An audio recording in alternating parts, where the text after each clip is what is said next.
Bismillahirrahmanirrahim. Assalamualaikum warahmatullahi wabarakatuh.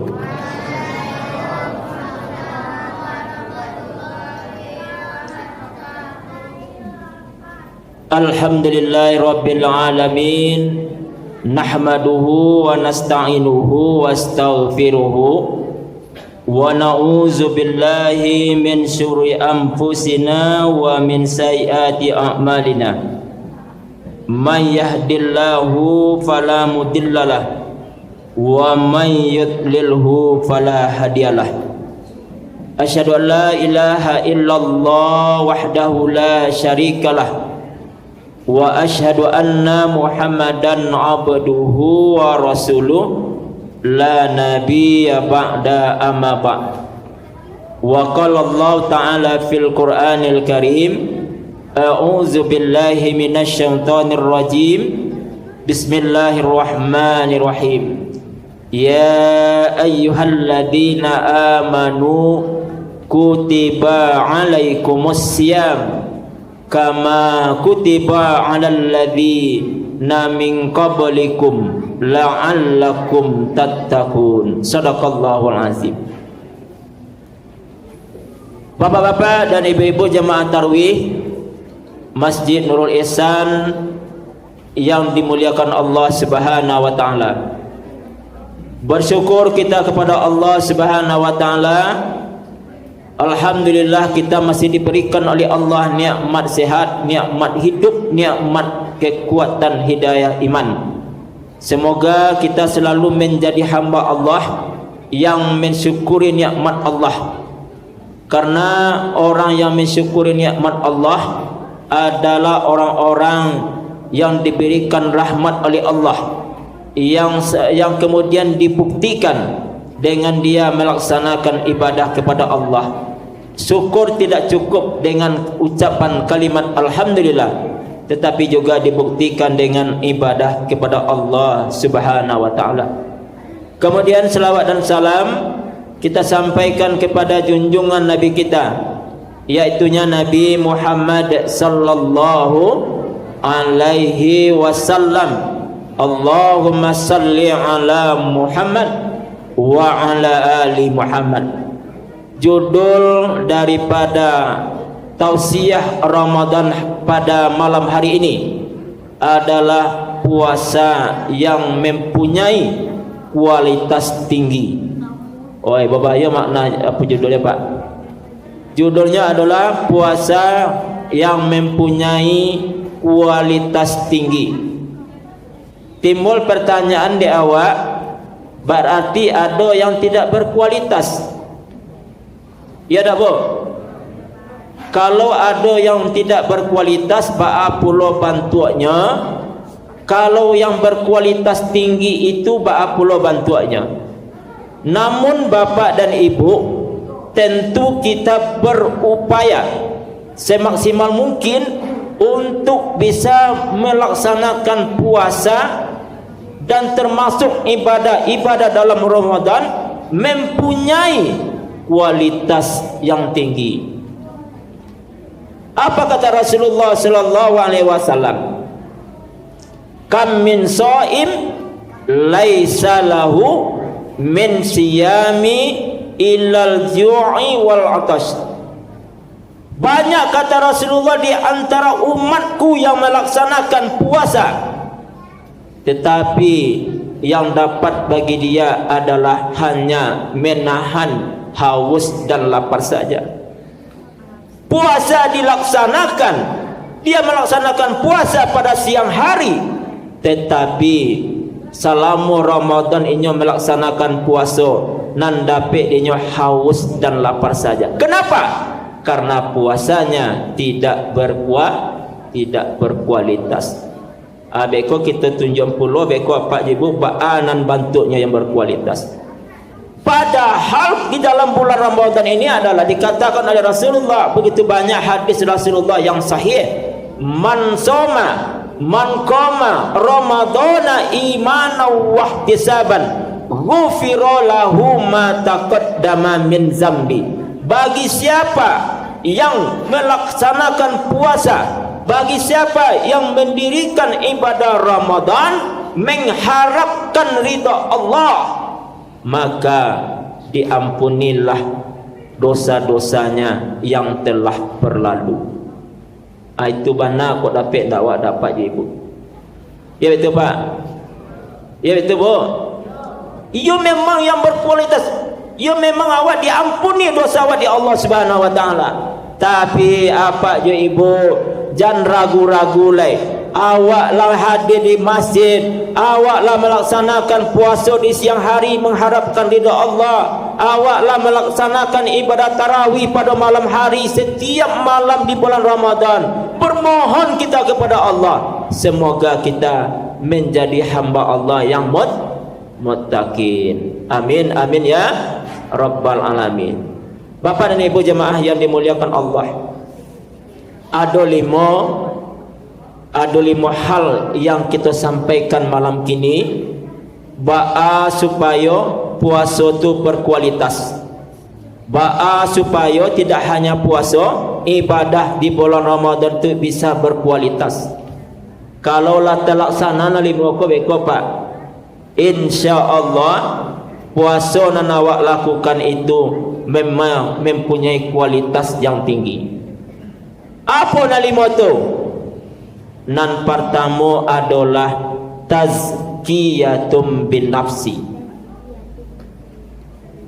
yang artinya adalah barasihan diri awak. Lalu nan kedua apa? Tazkiyatum bil qalbi, barasihan hati. Kalau ada nan sakit hati mencari orang, ada nan busuk hati, ada nan iri hati, senang ketika orang dalam keadaan susah, senang hatinya. Tapi ketika seseorang diberikan nikmat oleh Allah, inya sakit hatinya. Susah mencari orang, susah mencari orang dalam keadaan diberikan nikmat oleh Allah, kemudiannya senang mencari orang dalam keadaan susah. Tu perlu dipelon awak tu apa hati Pak. Tu namanya lah sama je hati nan sakit. Makanya tazkiyatum bil qalbi.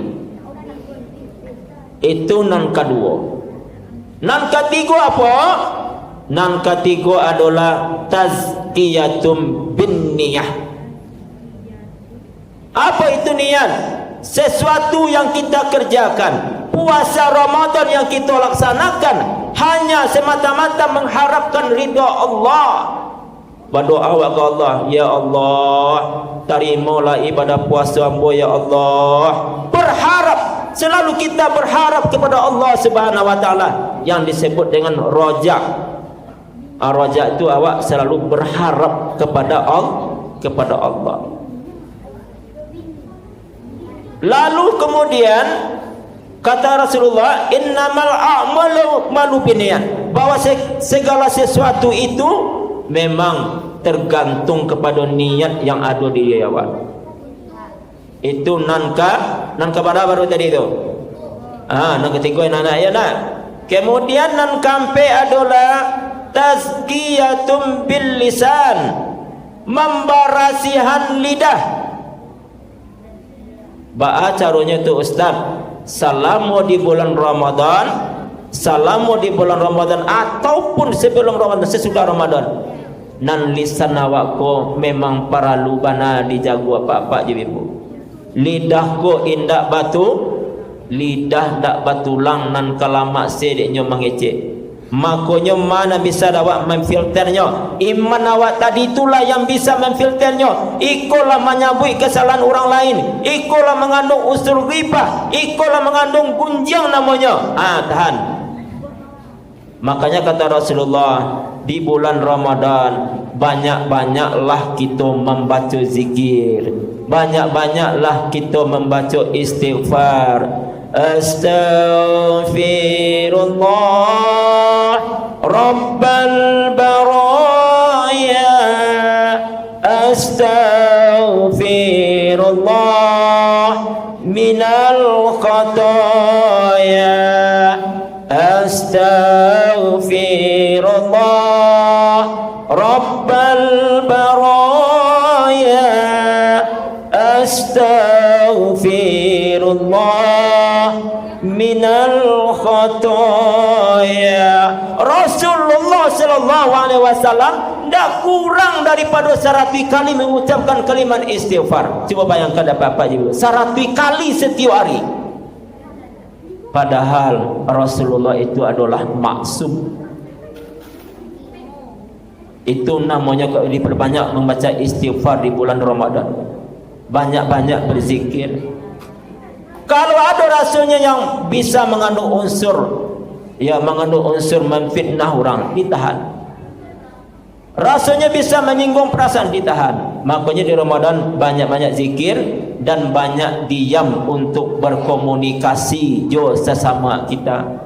Sebab kalau banyak-banyak mengecek Pak Ibu, mungkin tersapi orang lain, mungkin terfitnah orang lain, mungkin tergunjing orang lain, rusaklah ibadah, pahala ibadah puasa. Tak berkualitas puasa awak jadi berikut. Makanya banyak-banyak berzikir. Lalu kemudian yang terakhir adalah tazkiyatum binafsiyalah, biqalbiyalah, bin niyahlah, bin lisanlah. Yang terakhir adalah tazkiyatul bil amwal. Yang kelima adalah tazkiyatul bil amwal, adalah kita membersihkan harta. Apa caranya? Berinfak. Dan nanti di bulan Ramadan ini awak dianjurkan pula, diwajibkan untuk mengeluarkan namanya zakat fitrah. Lah terlaksana nan lima-lima tu apa je ibu? Yakin bana mu rasanya puasa termasuk ibadah di bulan Ramadan tu menjadi berkualitas. Bapak dan ibu jemaah yang dimuliakan Allah Subhanahu wa taala. Ado kita cari seketik mengenai tazkiyatun bin nafsi. Iko perlu bana rasanya kita jabarkan seketik lain. Kalau masalah membersihkan diri itu ada dua Pak Ibu. Nan pertama adalah jasad. Nampak awak dari jasad awak ko, dari ujung rambut sampai ke ujung kaki. Ya, itu dengan cara mandi dan juga dengan cara berwuduk. Leverasi itulah jadi sabun diperasian badan awak tu, kemudian ditambahlah berwuduk alai. Nampak? Itu namanya membersihkan diri dari segi fisiknya atau jasadnya. Lalu kedua ada namanya yang rohani. Jadi jasad dan rohani ko saling berkaitan. Kalau rohani baca rumah berasiannya, masalah rohani awak, jasad dan roh itu selalu bersatu. Kalau laba pisah jasad dan roh, makanya itu namanya inna lillahi wa inna ilaihi raji'un. Meninggal itu apa Ibu? Makanya roh itu roh itu perlu dibersihkan. Juga apa? Kalau awak dengan dijaga hubungan yang baik, hablum minallah wa hablum minan nas.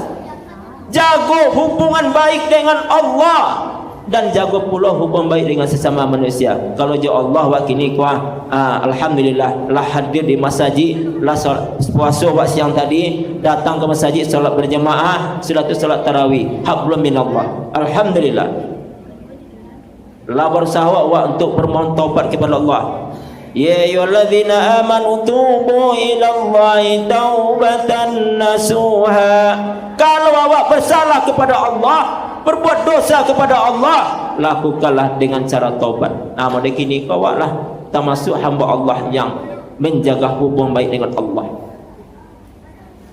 Cuman celai balik membaca rohnya menjaga hubungan baik sesama manusia. Apakah itu kita sepelekan atau apa? Kalau bapak tanya ke ibu-ibu di belakang ibu, jumpa bayi sama manusia itu disepelekan atau apa? Dijaga hubungan baik itu atau apa? Dijaga hubungan baik itu. Dengan cara apa awak menjaganya Pak Ibu?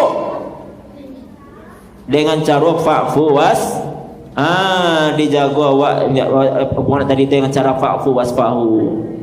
Bertamu assalamualaikum, masuk puasa kok salah hamba minta maaf itu kan. Saling fa'fu wasfahu apa? Kenapa demikian? Orang yang suka memberikan maaf orang lain tak masuk calon penghuni surga. Itulah dalam Al-Quran itu. Makanya di dalam hadis Rasulullah dikatakan apa Ibu dalam kisah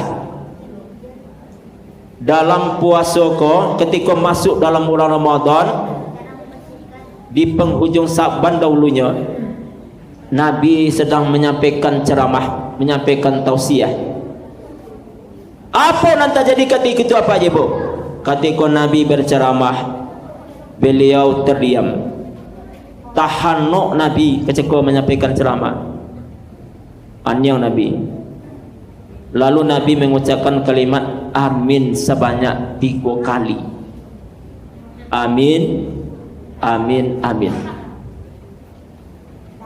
Yang semacam itu tidak pernah dilakukan sebelumnya oleh Rasulullah. Sekali itu tidak nampak di sahabat, nampak di jemaah.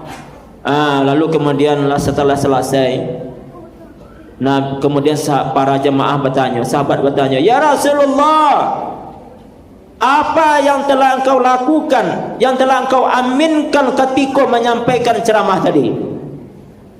Lalu setelah itu Nabi mengecehan dengan rasa agak sedih rasanya. Bang kau sedih apa je Ibu? Doa yang dibaca oleh malaikat lalu kemudian diaminkan terkait dengan umatnya. Lalu Nabi mengecek, ditanya sahabat, apa doanya ya Rasulullah?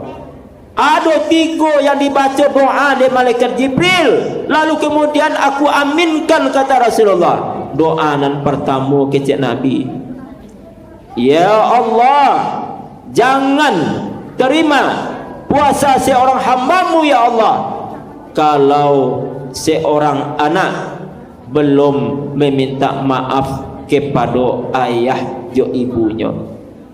Lalu disampaikan oleh Nabi, amin. Apa je Ibu? Nalai semasa hidup orang tua lah minta maaf orang tua. Ibu Allah Bu, alhamdulillah. Pak lah Pak ya. Nalai masih ada orang tua, ko Allah alhamdulillah. Subhanallah, masya Allah, luar biasa Pak Ibu. Tapi bagi awak yang alun, sampaikanlah kepada orang tua, mama, papa, ko ado ambo basalah jama je bapa yang minta maaf. Ko ado ambo basalah selama ko baik secara sengaja ataupun secara tidak sengaja, ambo minta maaf kepada ayah je ibu ambo. Minta maaf, sampaikan. Ustaz, baa caranya orang gaya ambo jauh di Jambi, orang gaya ambo jauh di Payakumbuh, orang gaya ambo jauh di Pasisir. Kini tak payah deh Bu, dia ambil HP, langsung dia telepon sekali. Halo mama, bisa betul kan? Di mama gini kok di rumah. Halo papa, kok ada masalah salamu kopa minta maaf ya. Murah. Yang penting sampaikan, tapi sebaiknya adalah berjabat tangan. Ingat bapak dan ibu, ada namanya sahabat Rasulullah sallallahu alaihi wasallam namanya Alqamah. Itu selalu awak dengar ceritanya semenjak awak ketek-ketek sampailah usia kini kok selalu mendengar cerita Alqamah. Yang terbetik di pikiran awak apa? Yang terbetik di pikiran awak itu adalah Alqamah itu anak durhaka. Tapi sebenarnya tidak Pak Ibu. Alqamah itu adalah hafiz Quran. Alqamah itu adalah sahabat Rasulullah. Taatnya ibadah kepada Allah cuman saketek yang dilakukannya. Inyo ndak minta maaf ke orang tua ketika masuk di bulan Ramadan. Lalu kemudian Ketika solat berjemaah subuh ketika itu nak nampak Alqamah dek Rasulullah ada. Mana si Alqamah kecek Rasulullah. Kabarnya sakit Rasulullah. Kalau sakit si Alqamah, kita caliak sesudah solat subuh beko. Lah nampak dia matahari beko, tarang hari awak pai ke rumahnya. Lalu pergilah ke rumahnya Pak Ibu. Tibalah di rumah Alqamah. Sampai di rumah Alqamah itu dicari Alqamah. Ternyata Alqamah dalam keadaan sakit, dan bahkan di saat itu Alqamah dalam keadaan sakratul sakratul maut. La cik-cik angoknya lei. La taisa-isa angoknya, matonya la tabilala. Lalu di saat itu ditalkinkanlah dek Nabi, diucapkanlah kalimat thayyibah dek Nabi. Yang disampaikan dek Nabi mencari kondisi model itu adalah sakratul maut. Apa diucapkan dek Nabi Rasulullah sallallahu alaihi wasallam? Diucapkan dek Rasulullah, la ilaha illallah. Dibisian dek Nabi ke telinga kanannya. Setelah Nabi mengucapkan kalimat la ilaha illallah, secara spontan yang Alqamah ko tidak sanggup untuk mengucapkan kalimat thayyibah la ilaha illallah sekali baru. Jadi kalau ada di antara yang dalam keadaan sakratul maut, saudara awak kaum muslimin dan muslimat nampak dia apa je ibu, tak mesti anak je dah. Kalau bisa anaknya alhamdulillah, kalau tak bisa awak yang menyampaikan. Nampak dia awak jemaah awak umpamanya dalam sakratul maut sakit parah, caliaklah ke rumahnya. Kalau lah sakit parah, ucapkanlah kalimat thayyibah la ilaha illallah.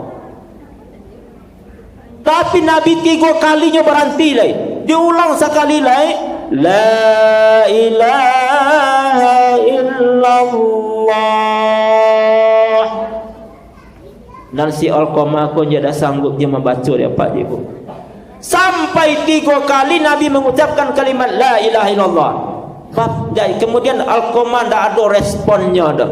Tak ada bisa mengucapkan kalimat itu dah.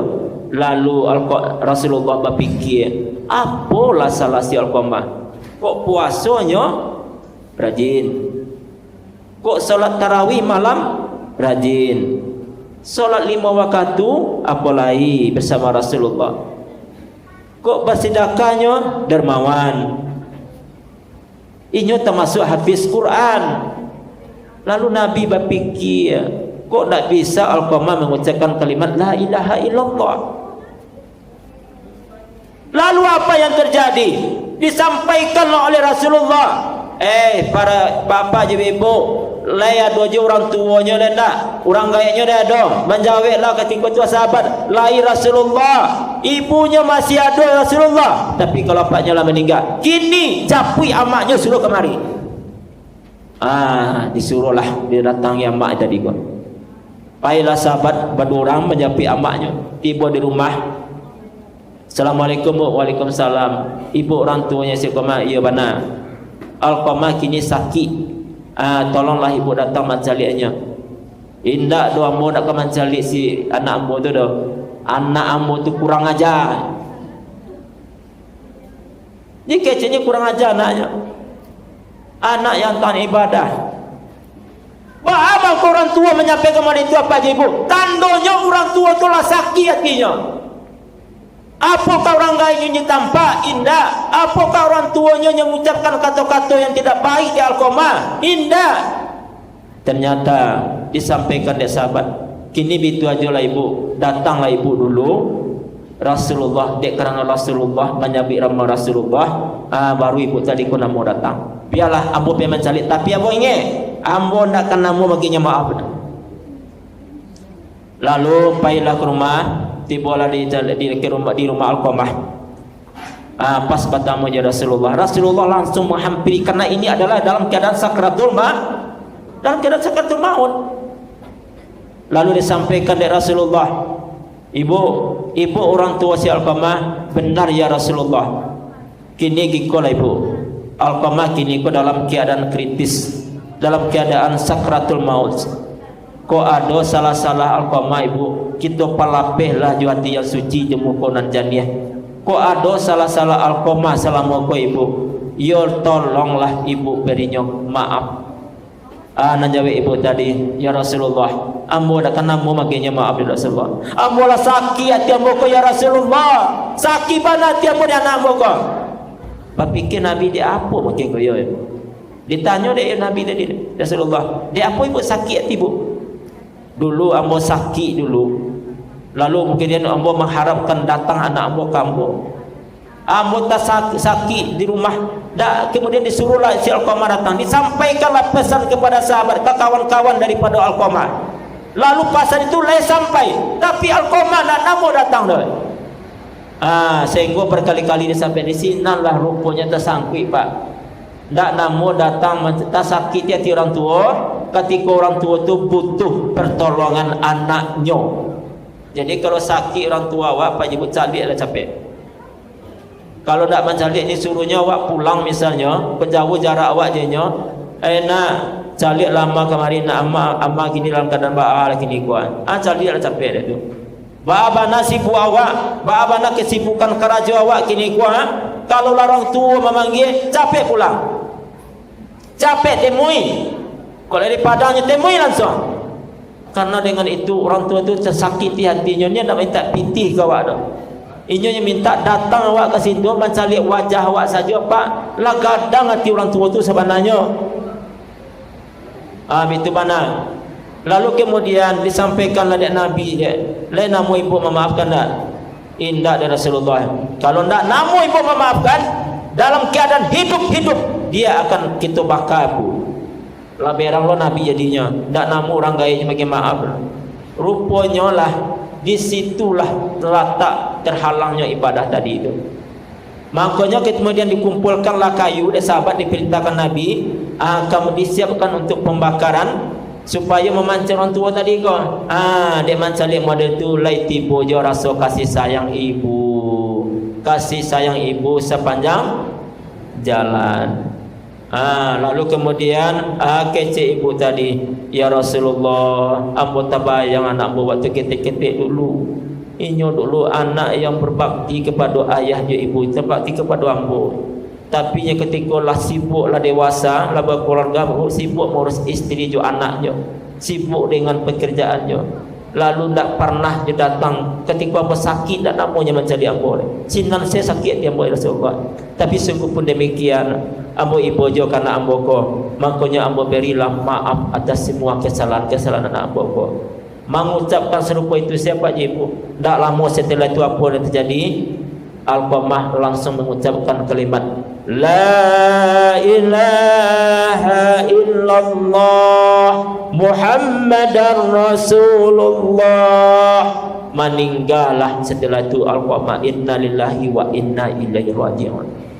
Mangkonya apa je ibu yang menjadi penghalang ibadah puasa awak, yang menjadi penghalang ibadah yang awak lakukan. Kalau basalah orang tua, mangkonya minta maaf ke orang tua, jadi penghalang nanti.